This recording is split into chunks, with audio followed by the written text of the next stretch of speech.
Well, at first when I was going through the divorce, I thought I couldn't go back to church. So I felt, well, not only is this the worst part of my life, but the thing I need the most is not available. So that was really hard.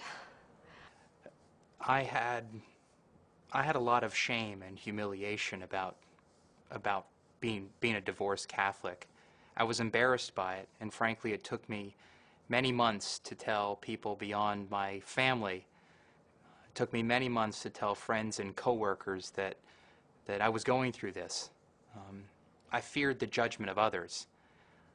Like everyone, I took my marriage vows and the sacrament of marriage I held with the highest esteem. I was breaking a covenant with God, and that was hard for me to accept. And I think that what you feel like every day is just, how can I get through this? How can I get through this day? How am I going to get through this day? I'm raising kids. I have a job to do. And you pinch yourself just to make sure you're still you, because you don't even feel like you are half the time. There was a sense of shame and embarrassment and a feeling of failure. I didn't want to share. I didn't even talk to my family about it for about 3 months. I was just embarrassed. I thought I could fix it myself. I felt very alone. I felt very left behind by my spouse. He had a new plan and it didn't include me. And that was very, very devastating. I felt as if I was discarded.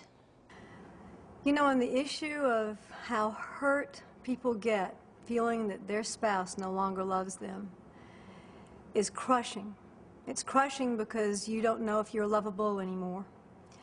And I think there's several angles you have to look at with this. One is when we love our spouse very much, we run a terrible risk of letting our spouse be God.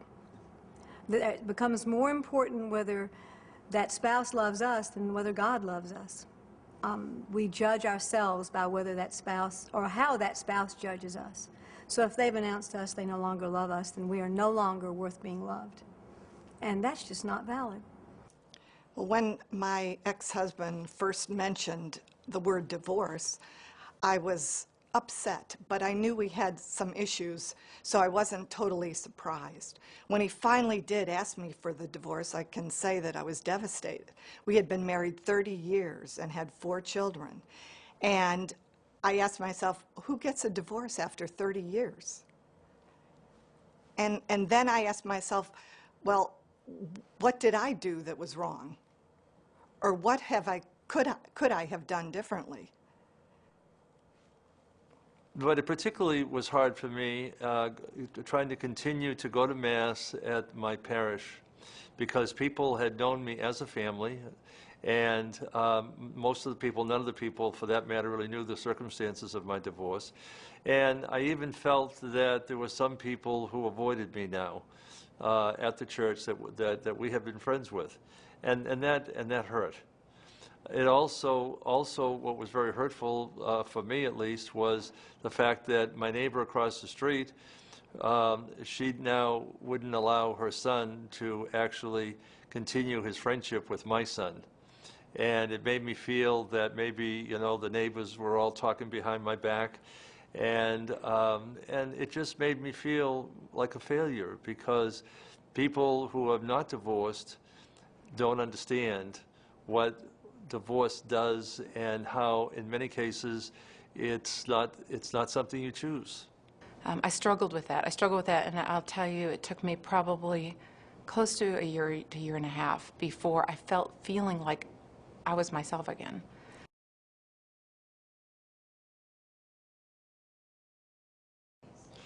Well, I have found that that being divorced is difficult, especially for Catholics. But I have found that the Church is both open and receptive to divorced Catholics, particularly those who choose to stay close to Mass and to the sacraments, and to continue in any ministry that they may have been involved in. For me, I continued to be a lector and to be a Eucharistic minister, and to continue in a particular ministry that I had been involved in before my divorce. And by doing that, I was able to feel accepted by those people who actually knew me and kind of knew my circumstances, and that was very comforting. Well, I can tell you one of the turning points for me was, of course, my parents and my siblings were wonderful throughout this. They were so supportive. They were great listeners. They were a wonderful support system. I call them my angel network, because no matter what time of day, I could call them and talk to them about anything I was feeling. They would listen. The good thing was they were honest with me. They wouldn't just say, "Oh, Kara," you know, they wouldn't just say, they wouldn't just listen. I mean, they would give me positive feedback. And the best thing, I think, that helped me, my turning point, was when my mother told me that God has chosen me as a tool for Him to help other people in one way or another. I was serving a purpose bigger than anyone knew. And it's so true. And it really made me realize the blessings that I had been given, and it made me see, okay, this is starting to make sense. He's chosen me, and what a gift. What an incredible feeling of feeling special. I needed that. I needed to feel special. As I think about it, my mind goes to St. Paul's letter in the Corinthians, where he talks about love.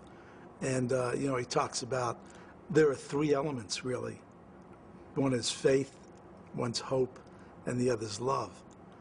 And all three of them have to come together.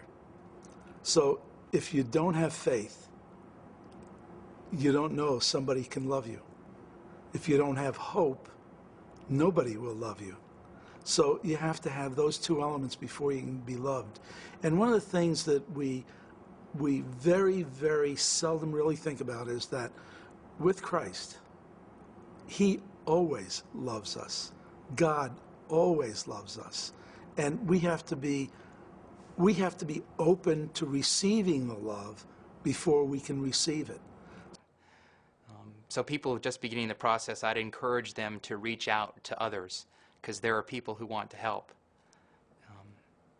I made some conscious choices to turn away from people that were being judgmental of me. But ultimately, I've tried to ground my healing in my faith. And to the extent possible, I've tried to open up my heart to that faith and live that faith. Well, one of the things that really helped me was I took a trip to Lourdes shortly after my divorce was final. And I found this to be of great benefit, because it helped me to realize that God had not abandoned me and that He did not condemn me for something that I did not choose. I think it's just very important that you and every person realize that God made you for a purpose, and that He had a reason to create you, and He knew what was going to happen. And He wasn't happy that you were going to have to go through that. But He did create you and each person for a reason, and you have a very important purpose in life. And it's important that you get back on that purpose, whatever it may be, even if it's to learn to suffer well.